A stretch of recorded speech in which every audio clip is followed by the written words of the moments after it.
Goods na goods, boy. Okay, siguro magawa natin ng website para release dorm nyo.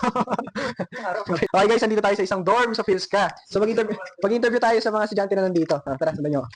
Dorm tour muna natin yung gano'ng kadugo ito. Ito, ito yung papi. Laya dito. Okay guys, nandito po tayo sa isang kwarto sa isang dorm. Ito, BS AIT, Bachelor of Science, Innovation, Information Technology. So, kuya, marunong ka bang gumawa ng website? Hindi eh. Hindi mo marunong gumawa ng website? Hindi. So, matutong gumawa ng website pero hindi ka na magko-code. So, sige, isipin mo, anong gusto mong website na gawin? Sige, kahit ano. Website? Oo. Wag lang yung karumal-dumal, yung makukulong tayo. Anti-scammer kaya, boy. Anti-scammer? Sige, punta sa Google Chrome.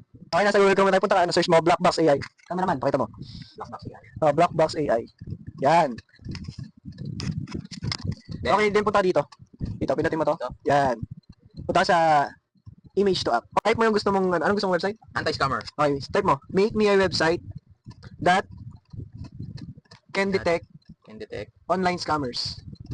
online scammers. Yan, sige. Bigay mo lang yan. Hintayin lang natin lumabas yung result. Sige, scroll down mo lang. Magsisimula na siya mag-coding. So, hindi mo na kailangan mag-code ng mano-mano. So, hintayin mo lang mag-code lahat yan.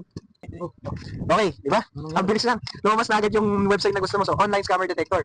I-paste mo lang dyan yung email na sa tingin mo scammer. Then, i-detect na kung scammer nga talaga siya. Wow. So, ano masasabi mo, Chris? Goods na goods, boy. Okay. 100%. Dahil may website ka na, siguro magawa ka din ng website para release dorm nyo.